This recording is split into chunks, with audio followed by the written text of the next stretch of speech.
Welcome everyone to the session Life and Language, where we have Rama Sangye reading from Manoranjan Byapari's book.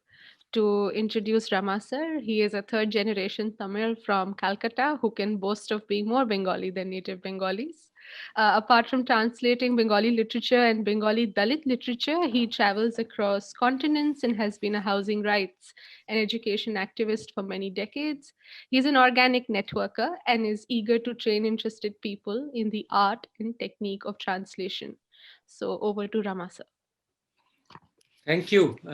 Good morning, and thanks to everybody for being present. Uh, I first attended Dodin in 2017, and it is a unique and wonderful and rich event, and it is truly a civic event, and which is based on place, uh, and yet inviting and inclusive of people from any place who engage on the same civic issues. So I'm very happy that despite this lockdown and COVID, we are able to meet again, although virtually. And I'm very happy to be invited to speak in this session. As Vanshika said, I am a third generation Tamil in Kolkata. My grandfather came in 1930 to Kolkata to take up a job, and my family has been here ever since. And I am a former activist and a semi-retired business executive, and principally now a literary translator. That's not my profession, but my passion or my madness. And I began that accidentally in 2005 with translating the short stories of Shubhimal Mishra, the anti-establishment writer. And in the 15 years since then, it's been a very special kind of journey. And I turned 60 recently. And you could say I'm just raring to go with my translation, and the pile of books on my table for translation keeps growing. So wish me luck in my final career in my life as a translator. The reading that I will do today is from the novel The Runaway Boy by Manoranjan Byapari. This book forms the first part of a trilogy. It's one long novel, and because it's very difficult to publish one long novel, it's been broken up into three parts. So this is the first part of the Chandal Jibon trilogy. Chandal Jibon, Jibon is the name of the protagonist. He's a boy who grows up through the novel, and Jibon means life. And Chandal is the community he belongs to in Bengal, West Bengal state, as well as present-day Bangladesh. There is a large scheduled caste or Dalit population belonging principally to the Namasudra caste. And so Chandal is the former name for people of that community. It was a very derogatory term, and early in the 20th century, the name Chandal was almost banned, and that was done by one of the spiritual leaders of the Namasudra community under the British government. So, and then the name Namasudra was used thereafter. So it is a novel about Chandal life, about Dalit life. You know. There have been some celebrated works of that kind. For instance, Om Prakash Valmiki's Juthan, and also several other works from South India like My Father Balayya by V. Satyanarayan from Hyderabad, or in Marathi Dalit literature tradition as well. So from the Bengali language, this work joins that stream of Dalit autobiographies or Dalit lives. I met Manoranjan Byapari in early 2016 and with a request to give me some of his work to translate. And he gave me this novel. And I was selected for a fellowship from the Literature Across Frontiers organization in Europe. The fellowship was based in Aberystwyth University in Wales, in the UK. So for 3 months, I was sitting in Wales, working 8 to 10 hours a day, translating this. And then finally, I completed the manuscript in 2018, and it's been published very recently. So the portion that I will read is about the movement of refugees from East Pakistan to the state of West Bengal.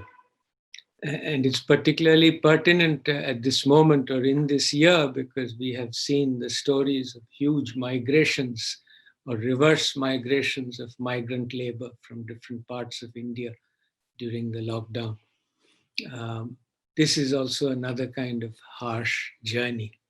So the excerpt or the chapter is titled Flight. And after I finished the manuscript, I gave it to a close friend who's himself a writer and barefoot historian, Sandeep Bandyopadhyay. I gave him to read and evaluate the translation. And then he told me it's exactly what he's written. It's his voice in English, you know. So that is all I claim to try to do, to render into the English language the voice of writers from the margins, writers who are themselves marginal folk. So The Runaway Boy by Manoranjan Byapari, I'm reading the chapter 6, titled Flight. Can you all hear me clearly? Yes. Thank you. Flight. A Bedford lorry sped along the road. It had begun its journey at the crack of dawn when the sky was still grey, and it had not stopped since then. Now the blistering sun of the month of Boishak was directly overhead. It wasn't simply heat, but some merciless rage that was streaming down from the sun, which would be quenched only after it had burned the whole universe to ashes. Beneath the inflated rubber tires of the lorry was a bumpy, cratered road of rubble and stones. The rundown vehicle bounced up and down violently as it sped along the road. The owner of the lorry was a Punjabi, a former military contractor. During the Second World War, he had been contracted to supply food and meat to the army. He had roamed various parts of rural Bengal to buy mutton on the cheap and delivered it to army barracks in this same lorry. Now, just like those military goats, a band of people and their household effects, mattresses, and mats were stuffed in the lorry. Sitting atop the pile of belongings, like inexperienced travelers on camelback, the people swayed, trembled, and wept. Terrified that they might be thrown off the moving vehicle, each one was supplicating his or her respective deity. None of them knew when this journey would end or where, or how far they would be taken before they got down. They had heard that they were going to a camp, but what that meant and where it was, they didn't know. The dry road of the Rad region of Bengal was red like scorched earth. The lorry raced along the road like a crazed horse.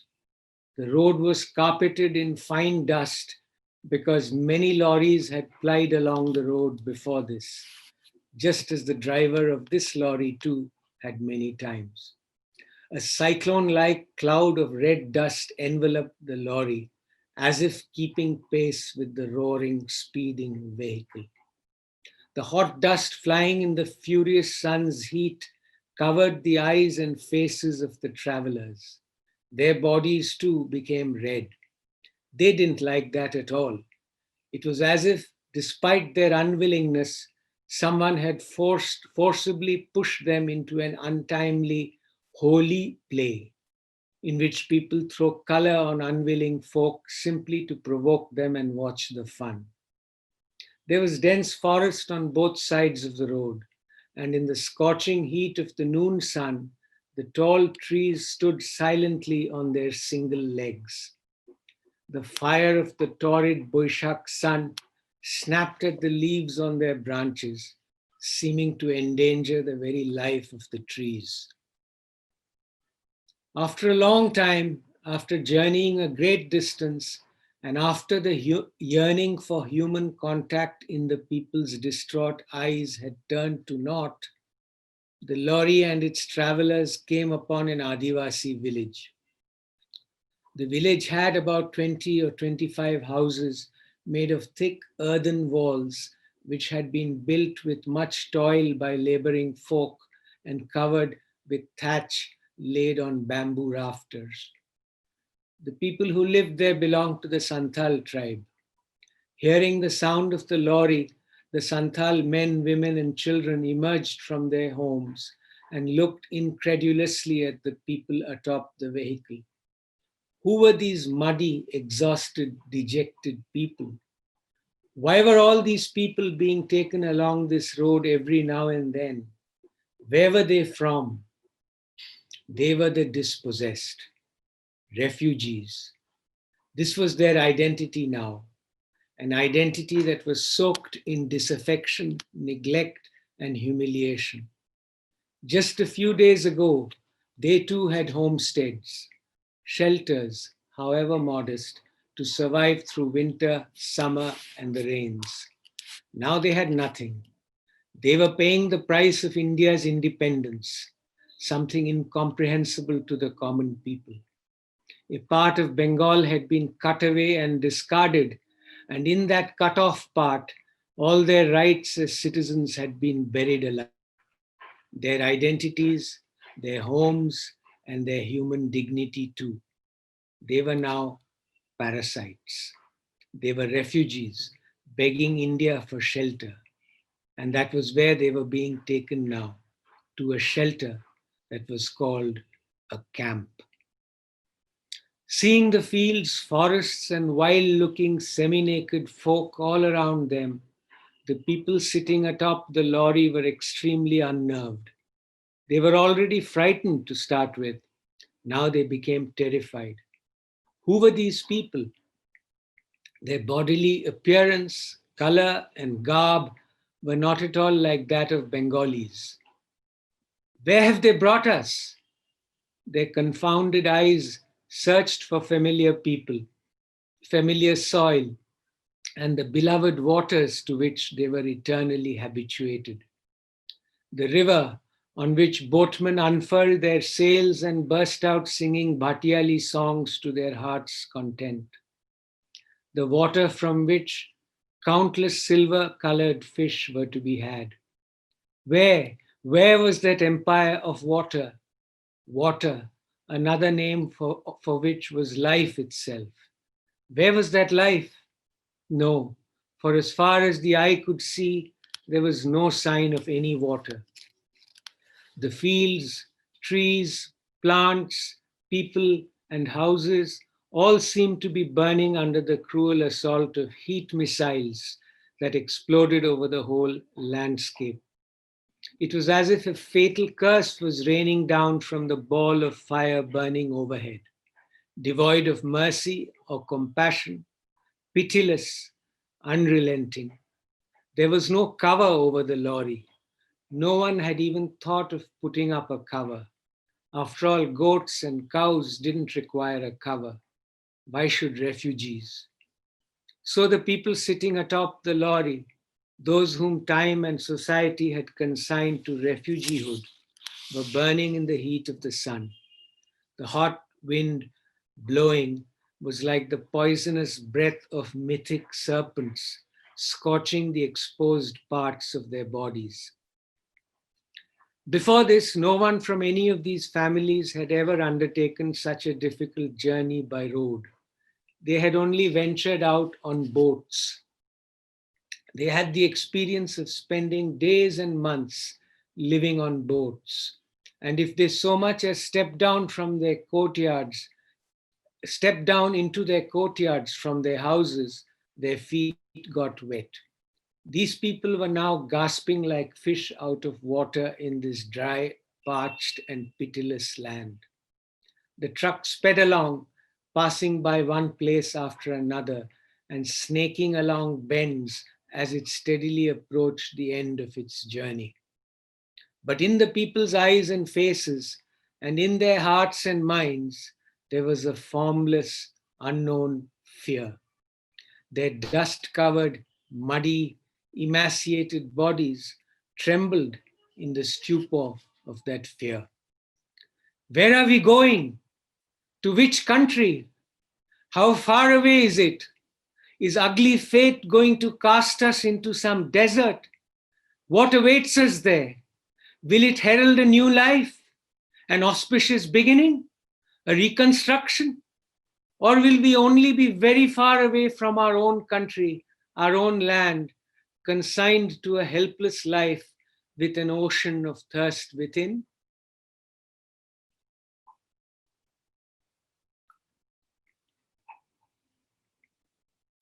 Ever since morning, the people's dry eyes had been looking in all directions, searching frantically for some water to drink.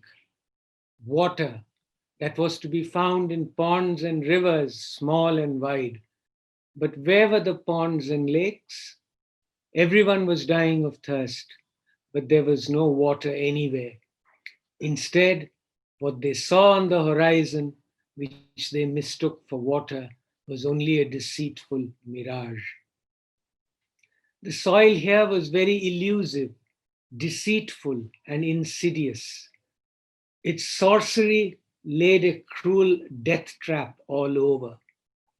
Under the harsh sunlight, when the atom-sized light particles hit the horizon, then, as if in a frenzy, the soil began casting a deadly, mysterious spell. Hatched under the hot sun, the dancing light on the sand particles, which were hidden in the earth's body, created an illusionary wave of water. When a thirst-crazed soul spotted such waves, which appeared to be flooding an illusory shore, he kept running in that direction like a lunatic in the hope of reaching water. But he never reached. As he kept advancing, thirstier than ever, the dancing water of the mirage too kept retreating.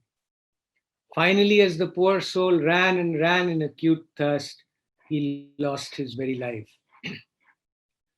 These travelers were the simple rural folk of East Bengal, who had lived until today with rivers and canals surrounding them.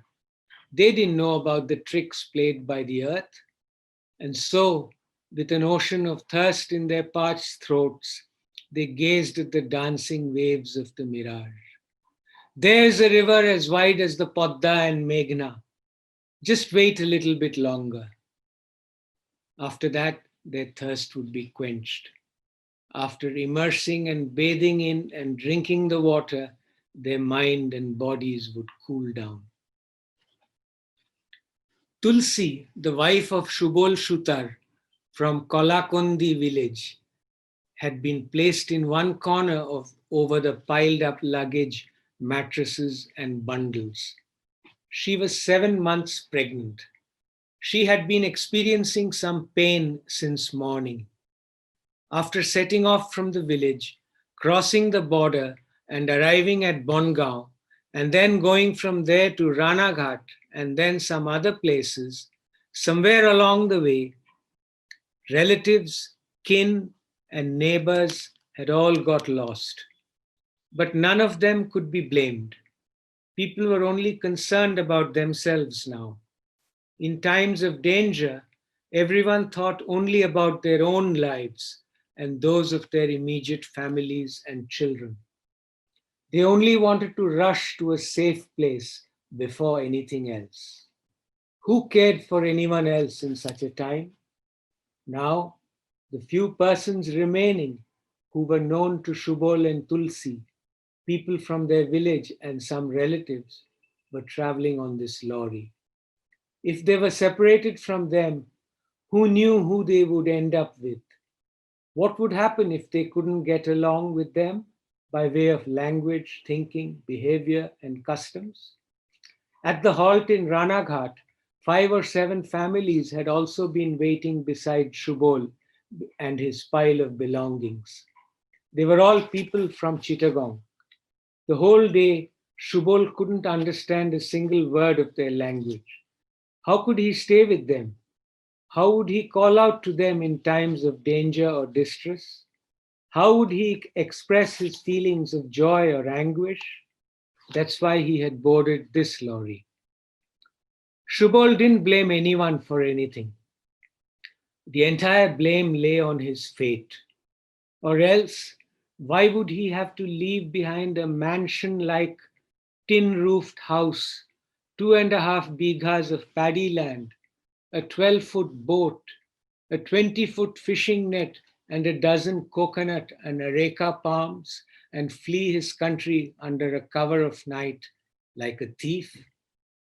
Although their hamlet was peaceful, the foundations of his courage had been shaken on seeing the fierce flames that burned and turned the sky red on the northern side of Kalakandi village, accompanied by the cries of Allahu Akbar that rent the air. He realized that his peaceful village wouldn't be peaceful any longer. The fire's wrath would claim it before the night ended. And so, holding Tulsi by the hand, he had slipped out along the muddy path through the paddy field. Once he reached the road, he realized that he was not alone. There were many others fleeing like him, leaving behind their age-old homes. The thought of fleeing had arisen in Shubol's village 3 or 4 months back. The inner conviction that this was their homeland, which had remained unbroken for the last 6 or 7 years, was suddenly rocked. Those who had foresight had secretly sold off their land and homesteads, and before anyone could get the slightest inkling of it, moved across the border to India. Those like Shubol, who were not as farsighted, who were more emotionally attached to their homeland, had stayed back. For some strange reason, Shubol had harbored a strong conviction that after some time the chaos would come to an end, that discord and disagreement would leave their land, and everything would be peaceful once again. The Muslims had wanted a country of their own, which they had achieved. So why would they engage in violence and bloodshed? Moinuddin Sheikh had voiced just such a belief. Why are you afraid? There's been discord between Hindus and Muslims so many times and in so many places. Did anyone ever have to leave the country?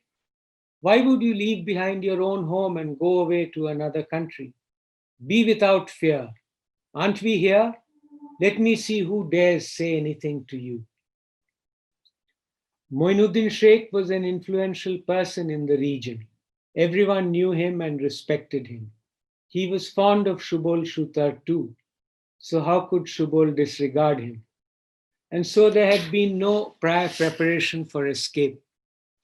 But one evening, with his head downcast, Moinuddin Sheikh had said embarrassedly to Shubol, I had given you hope, but now I see that my words have no worth at all. No one heeds me. Yesterday, some leaders had come from the district headquarters. They were inciting the hot-headed sons of the Mias. They said, Mias have a right to everything in this country. Drive away the bastards and take over their land and homesteads. The law and the police are on your side. That's why everyone is dancing like crazed souls. One can't say what will happen now or when. If there were 2 or 5 people, I could have held them back. But now there are hundreds upon hundreds of them. And it's not just people from this region, there are outsiders too. I hear there are Mias from 20 or 25 nearby villages, together with Mias who fled violence in India and came here. How many can I deter? There was no time to lose. The terrifying flames enveloping the Roy family's house and the ear-splitting screams of the women of that household burnt all his courage to ashes. Mr. Roy had already sold off some of his land and property and sent away half his family to India. Even though the loss and destruction wasn't so much, whatever was destroyed wasn't so meager either. Mr. Roy's daughter-in-law couldn't be found. The arsonists had carried her away. No one knew whether she was alive or dead. Although Tulsi hadn't been nurtured with milk and butter like Mr. Roy's daughter-in-law, she was quite beautiful. She had just turned 19. She wasn't fair complexioned, but she wasn't that dark complexioned either. Her eyes, face, and features were most attractive. Shubol wasn't wealthy, but for Tulsi's sake, it didn't take long for him to exit from the southern side of the village once he saw flames rising from the northern side. One didn't hear so much about riots and bloodshed nowadays, but there had been no let up in reports of robberies and rape. In anguish, Shubol had handed over the keys of his house to Moinuddin Sheikh. I'm leaving everything in your custody. In a choked voice, Moinuddin Sheikh had said, it won't be like this always. The madness will surely stop one day. I'll look after your house. You'll get it back when you return. Don't worry. Could a man be free of worry simply because of those words? Don't worry. Leaving behind home and homeland, setting off for an unfamiliar and unknown place. But right now, Shubol was more worried about Tulsi. Her pain could worsen any moment. In which land, devoid of shelter or friend, would she deliver their baby? Tulsi's thirsty pleas in the scorching heat made Shubol look helplessly in all directions. Where was water to be found? He had never realized before, and in this cruel way, how precious and valuable water was. He had never imagined that such dry, parched soil for miles on end could exist in this world. There was water in some corner of the Santhal hamlet, in some well, but the travelers didn't know what a well was. So even though they might have seen it, they couldn't recognize it. After all, one couldn't remain alive without water. The awareness that since there was life around them, there had to be water somewhere was buried under all their anxiety. Shubol consoled Tulsi. We've almost reached. Just be patient for some more time. You'll get water very soon. In the opposite corner from where Tulsi was perched was Radhakanto's 76-year-old father, half sitting, half lying. Just the other day, the old man had gone around the entire neighborhood, tapping the earth with his walking stick, the unvanquishable strength of his mind and body egging him on. He was inquiring after everyone. Who was content and who was in distress? Who was unwell?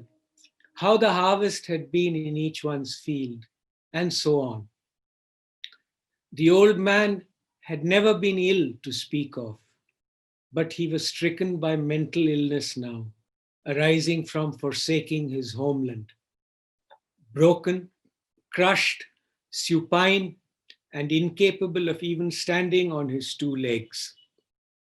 The newfound taste of independence had sucked away all his mental fortitude, just like a leech sucked up blood from a body. As he lay on the lorry, Tears streamed continuously from his eyes. The withered ancient skeleton of the man crushed by his mental wound was collapsing under the wild bouncing of the speedy lorry. He felt as if his old body was being ground to dust by the crazy jolting. As he lay, he moaned, "Oh Radha Kanto, how much longer? I can't bear it anymore. I think I am dying." The driver of the lorry was frantic. He had no time at all. He had to drop the passengers and return with the empty lorry as quickly as possible for a second trip. Some time had been lost on the way because of a problem with the vehicle's gearbox, which had to be repaired. He was driving the lorry at breakneck speed now in order to make up for lost time. Time was of the essence. That's why the people stuffed in the vehicle were being thrown around like shelled peas on hot sand. Along with Tulsi, the baby in her womb was also bouncing up and down in the severe jolting of the lorry. She had borne the pain so long by clenching her teeth, but now it had crossed all limits. The signs of impending delivery were writ large on her face and in her eyes. Goribda's aunt, or Kurima, Gogon's ma as she was known, was highly experienced in such matters. With her assistance, hundreds of women had delivered babies without impediment. Like his son, Goribdas too had been born at the hands of this woman, a veritable earth mother. Forgetting about the anxieties plaguing her own mind, Gogon's ma now became agitated seeing Tulsi's condition. She started screaming out, "Shubal, what are you waiting for? Hurry up and tell the driver to stop. Tulsi is going to deliver now." Hearing Gogon's ma's shrill screams, the fear-crazed Shubal cried out to the driver as loudly as he could, Shahid, please stop! Stop the lorry!"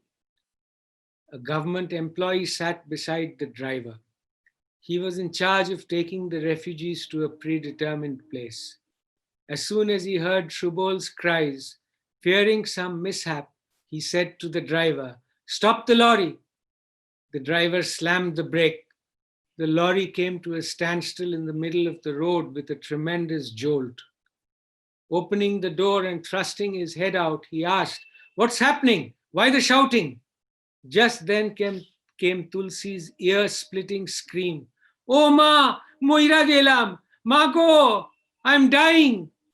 The government employee stepped out to see what the matter was. Looking in Tulsi's direction and realizing what the situation was, he shouted in annoyance, "Why did you come in this condition? Does anyone ever do that? Come on, bring her down. Joto shab jhamela. Hurry up and bring her down." Shubol, Gogon's ma, Gorib Das's wife Bimola, and a couple more women brought Tulsi down from the truck. They took her to the concealment of bushes at a slight distance. There, in a short while, Tulsi delivered her baby. It was a girl. Quite some time was spent in all this. Everyone then climbed back into the lorry with Tulsi and her newborn daughter. The driver of the vehicle, incensed now because of the time lost, drove even faster. Only then did the people notice that while everyone had been preoccupied with Tulsi, Radhakanto's old father had died quietly at some point. So as to avoid the driver's ire, no one dared to ask him to stop the lorry. Carrying the dead body of Radhakanto's father on one side and the newborn child on the other, the lorry sped ahead, raising a cloud of red dust. Thank you.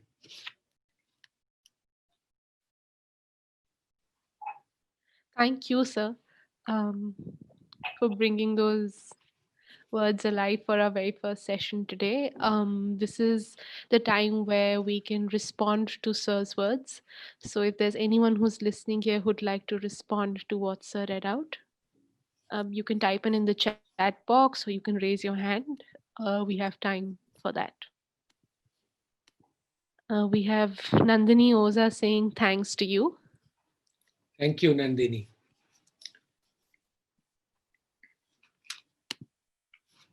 Let me just check if there are any comments of anything on Facebook as well.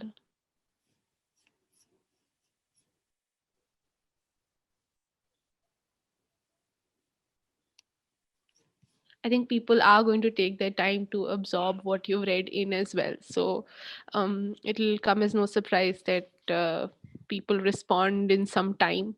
That may happen after the session as well. So we'll keep a lookout on the comments, and we'll keep you posted on what we're hearing. Nandini is saying that actually so moved that it is difficult to speak. Yes. This excerpt is early in the novel, early in the first part of the novel, and I think a week or 10 days after I started translating, I was reading this prior to translation, and I was on a train myself, the jolting of the train, and I was struck by the heat is described, the lack of water is described, and the physical jolting, and the alien territory and the red dust. So it's a very sensory and traumatizing kind of situation that is being described. I am a great fan of the Manipuri dance performance master, Hekam, and his wife Shabitri Devi. So they have a very theatrical, physical dance form in which they enact various epics or stories or contemporary political issues and so on. So I was very keen that they take this thing that I read out and perform it in their idiom, because it's so physical and bodily. And this excerpt is basically talking about the bodily condition under assault, while moving. Right. Thank you. Thank you so much. Tashi, do you have something to say? Bharat raised hand, I think. He has something to say. I think they have something to say. Bharat? Bharat, are you here with us? Yeah. Uh, Thank you so much for that very moving and powerful reading. I have a question that concerns the act of translation itself. And if I'm not mistaken, compared to someone like, say, Subhamal Mishra, this is stylistically a very different kind of writing. So, was there something about during that process of translation? Was there something that took you by surprise or that made you rethink your method or your process of translation in making that shift from one writer to another? And secondly, is there a particular reason you chose to read out this excerpt as opposed to any other from the book? Yeah, the first thing that comes to my mind is a good part of this novel is in the East Bengali Borishal dialect. East Bengal, almost every district of Bangladesh has its own distinct dialect. And some of those shouldn't even be called dialects. In fact, we should abandon the term dialect. They're all languages, and universes, however small they might be. But in the South Asian context, even that small is a very large number. When I was in Wales, I learned that there are 500,000 Welsh speakers in the planet. The neighborhood I live in and its adjacent neighborhood together would have more than 5 lakh population. So they are languages in their own right. So a good part was in the East Bengal Borishali language. But fortunately and miraculously, uh, I had the East Bengali dialect, not the Borishal dialect, but some quite close to it, in my blood and bones, as it were, from my childhood. My grandmother had employed an elderly refugee man and his small son, who lost his mother early, to work in his house just out of pity and sympathy for the small boy who had lost his mother. So he was kept to help in the house while his father cleaned the house and so on. So they were refugees. So I grew up with this refugee father and son around me.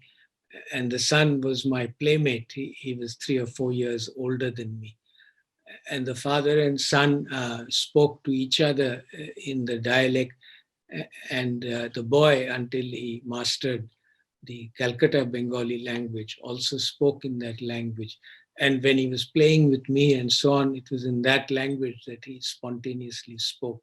So I had absolutely no difficulty in translating it, or I had no difficulty in understanding it. But translating it was a challenge because the very presence of the other language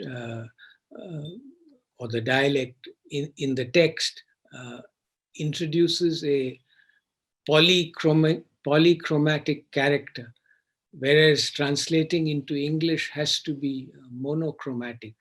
I could make up a synthetic artificial English meant to represent that dialect, but that would be purely synthetic and hollow. The dialect is a full and living thing, whereas my construction would be totally pretentious and empty. So I abandoned that, but I had a eureka moment in Wales. You might think it's very trivial, but it was a eureka moment for me. I thought that I shall select key uh, bits of the dialect speech and reproduce them in Roman. And then beside it, give the English translation. So somebody who's a Bengali speaker, for instance, when he reads that Romanized East Bengal speech, it introduces some polychromatic character for him. Dialect is my biggest challenge in translation, and I have no way of dealing with it except that Eureka formula, And since then, I've been translating other works from Bangladesh, for instance. Good parts of the text is in other speeches. So I'm adopting this technique there as well. This excerpt I translated because I read it early on and I was very moved by it, and especially by all the imagery and the physical and the bodily experience and all that. And I shared it with several of my friends at that time also. So I just very quickly arrived at that for this reading as well. Thank you. And I think that answers the question that we have from Nandini here as well. She's asking, when was this written and how do you decide what to translate? Right. This long novel, Chandal Jibon, was written in 4 parts in a Bengali magazine between 2008 and 2011. And in 2016, I started translating, finished it in 2018, and it's being published from 2020 onwards. The second volume will come out hopefully 6 months from now, and the third in a year's time. How do I select what to translate? Although I've lived here all my life, Bengali literature is something that I know very little about.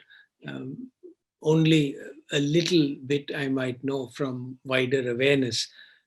It is not a field in which I have devoted any thought or energy at all. It's very sad. And I never read in the Bangla language because I only read in English. And I'm Tamil, but I never studied Tamil. I only learned to speak Tamil at home. And over the years, it's become rusty because my life is conducted mostly in Bangla. But Bangla, I had only studied in elementary school for 3 years, and then I went away to North India for my education.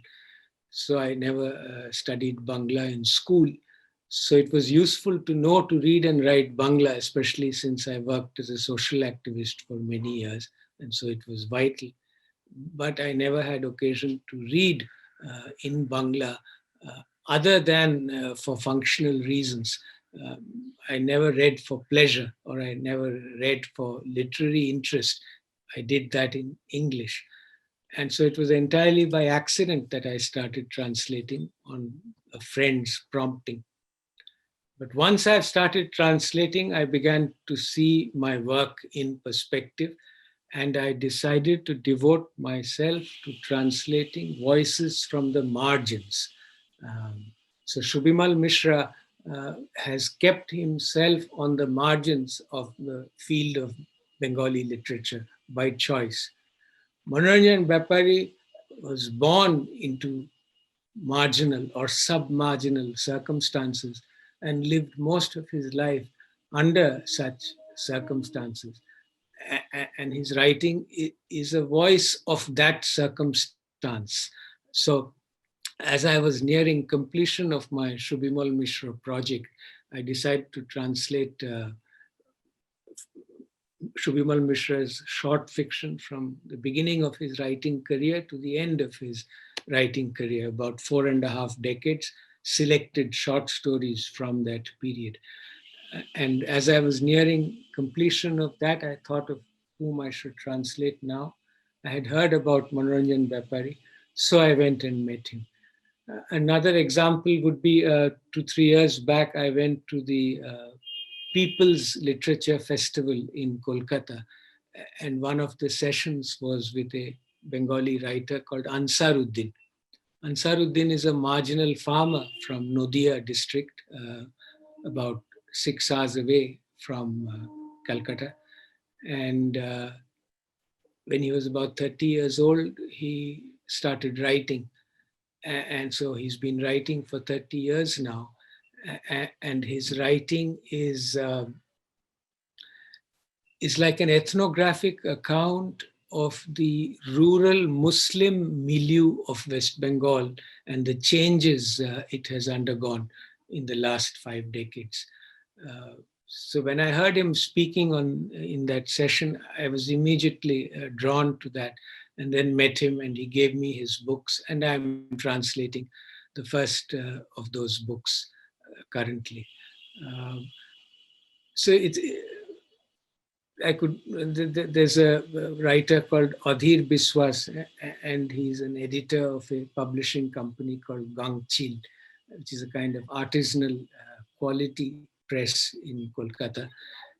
He wrote a 4-volume memoir, or 4-volume set of remembrances of a refugee childhood. He gave me his books to translate, but once I started reading them, I realized it is unique and powerful in its own way. So I translated that. I do some research. I ask people. I have a group of close friends who advise me and tell me all about not so much Bengali literature, about the parallel or counter current in Bengali literature, which has been alive for at least a century now, if not more. And that is what I'm interested in, the voice that is not known, even among Bengali readers, let alone outsiders, but which are very powerful, which are anthropological, which are sociological, which are political, which give you a picture of a particular point of time in history. So it is a kind of activism in itself. Thank you, sir. Thank you so much for responding to the questions as well. We have Arul who's saying, wonderful narration. Loved your unplanned timing to drink water aligned to the thirst narration in the story, not once but twice. Thank you. I didn't think of that, but yes, I was also thirsty. Thank you. Thank you so much for this wonderful session. I thank everyone who's joined us on Zoom. We had Tashi, we had Bharat, we had Sridhar, we had Aditya, we had Nandini, Arul, and someone joining from their phone. I don't have their name, but thank you for joining us. We were also viewed on Facebook. So thanks to everyone for coming on Facebook to watch this session. Shinjini, Vikas, Kabir, Meghna, Deepak Vasan, Venki, thank you. We'll meet you for our next session at 11:15, beyond crisis. This will be about the growing inequalities in our city that have been laid bare by the pandemic, and how do we move beyond this cycle of risk, crisis, relief, and think of support system beyond crises as well. This will be a session with Dr. Gautam Bhan and Dr. Anant Maringanti. So see you all in about 7 minutes at 11:15. At 11:15, yes, for the session titled Beyond Crisis. Thank you, Ramaswamy sir, once again for reading out your words. Thank you. Bye bye. Thank you. Bye.